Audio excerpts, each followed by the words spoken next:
ہوتی تو ہم کہتے ہیں کہ اللہ رب العزت ہماری اس دعا کو قبول ہی نہیں کر رہے، لیکن کیا پتہ اللہ رب العزت کو ہمارے مانگنے کا طریقہ اچھا لگتا ہو تو اللہ رب العزت چاہتے ہوں کہ میرا بندہ مجھ سے بار بار مانگے۔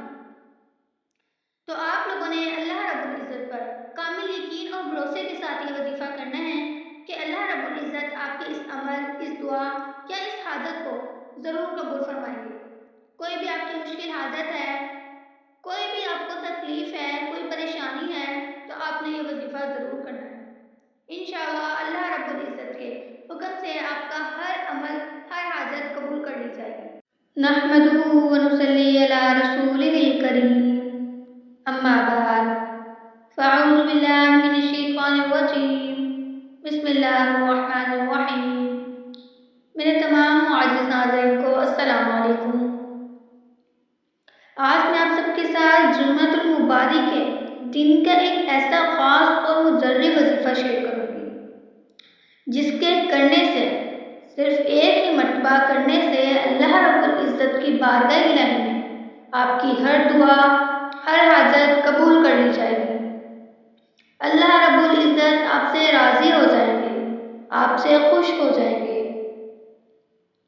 تو ویڈیو سے آخر تک جڑے رہیے گا، اور میرے اپنے چینل پر تمام نئے آنے والے ویور سے گزارش ہے کہ وہ میرے channel learn Quran with reason کو سبسکرائب کر لیں، بیل آئیکن کو پریس کر لیں اور ویڈیو کو زیادہ سے زیادہ لوگوں تک شیئر کریں تاکہ آپ لوگ بھی ثواب کے مستحق بن سکیں۔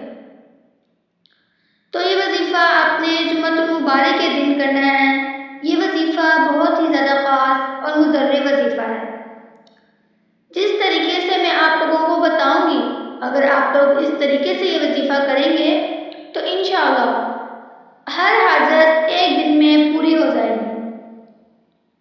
یہ وظیفہ کرنے سے پہلے آپ نے 5 وقت کی خضوع سے نماز ادا کرنی ہے، اللہ رب العزت کو راضی کرنا ہے، اپنے گناہوں کی معافی مانگنی ہے۔ اس کے بعد آپ یہ وظیفہ کسی بھی وقت کر سکتے ہیں، کہیں پر بھی بیٹھ کے کر سکتے ہیں، لیکن اس وظیفے کے دوران آپ نے باتیں نہیں کرنی، آپ نے بولنا نہیں ہے۔ یہ وظیفہ آپ نے شروع کرنے سے پہلے اول آخر 3 مرتبہ درود پاک پڑھنا ہے۔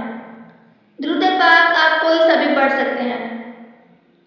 اس کے بعد آپ نے 11 مرتبہ یا لطیف یا لطیف 11 مرتبہ اس کو پڑھنا ہے اور بولے بنا، بولنا نہیں ہے۔ اس کے بعد 21 مرتبہ یا خالق یا خالق، 11 مرتبہ یا لطیف، اس کے بعد 21 مرتبہ یا خالق، اس کے بعد 23 مرتبہ آپ نے یا حی یا قیوم، یا حی یا قیوم، ان کو اس ترتیب سے ہی آپ نے پڑھنا ہے۔